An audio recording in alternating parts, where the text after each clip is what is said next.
How to fix Popmart error 500 unable to process order and can't buy issue. Error 500 is a server-side issue which occurs if there is an overload during high traffic drops. If you want to fix this problem, the first thing you can do is wait and retry later.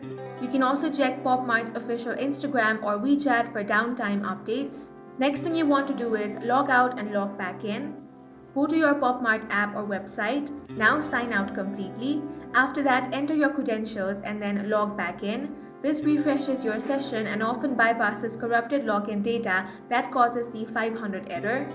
Next thing you want to do is clear cache and cookies. If you're using the app, you want to clear the app's cache. If you're using a web browser, then click on the three dots, click on Delete Browsing Data option, or you can also click on Settings. Now click on Privacy and Security. From here, select Delete Browsing Data.